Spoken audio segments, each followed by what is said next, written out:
جو ہم سے جدا ہو چکے ہیں، اللہ پاک یہ اجر و ثواب ان کو پہنچا۔ اے اللہ پاک، ہمیں آپ کی ذات سے یقین ہے کہ ہمارے یہ دونوں بھائی جنت میں اعلیٰ مقام پا چکے ہیں۔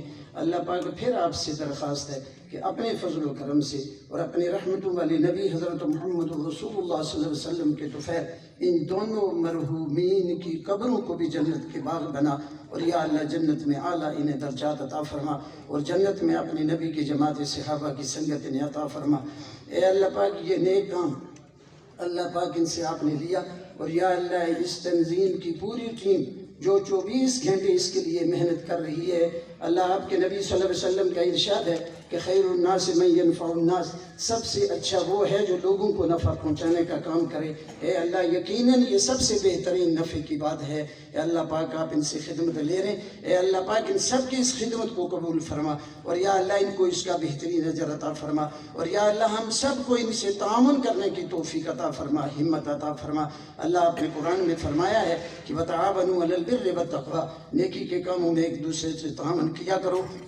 یقیناً اس تعاون سے وہ کام جتنا بڑھے گا، اس کے ساتھ تعاون کرنے والے سب کو آپ اجر عظیم سے نوازتے ہیں، اور یہی وہ صدقہ جاریہ ہے جو مرنے کے بعد بھی، یا اللہ جبکہ ہمیں اپنے عمل کرنے کا وقت نہیں رہے گا، اللہ ایسے صدقہ جاریہ کا آپ بہترین اجر و ثواب عطا فرماتے رہیں گے۔ اے اللہ یہاں جتنے حضرات اس نیکی کے کام میں مشاورت کے لیے، تعاون کے لیے یہاں تشریف لائے، اللہ پاک ان سب کا آنا بھی قبول فرما۔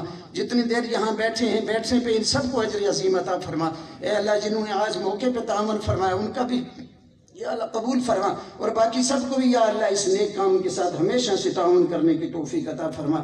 اللہم ارنا الحق حقا وارزقنا اتباعہ وارنا الباطل باطلا وارزقنا اجتنابہ۔ اللہم حبب الینا الایمان وزینہ فی قلوبنا وکرہ الینا الکفر والفسوق والعصیان واجعلنا من الراشدین۔ اے اللہ ہم سب جو جہاں بیٹھے ہیں، یقیناً ہم سے بہت آپ کی نافرمانیاں ہوتی ہیں، آپ کے نبی صلی اللہ علیہ وسلم کے طریقے نمونے سنتے چھوڑ کر ہم اپنے نبی کا بھی دل دکھاتے ہیں۔ اے اللہ ہم سب یہاں آپ کے سامنے ہاتھ اٹھا کے آپ سے معافی مانگتے ہیں۔ اے اللہ ہم سب کو معاف فرما، ہماری خطائیں معاف فرما، ہماری کوتاہیاں معاف فرما۔ اے اللہ باقی جو زندگی تھوڑی بہت ہماری بچی ہے، اللہ اپنے حکموں کے مطابق اور اپنے پیارے نبی حضرت محمد رسول اللہ صلی اللہ علیہ وسلم کے نمونے طریقے اور پیاری سنتوں کے مطابق زندگی گزارنے کی توفیق عطا فرما۔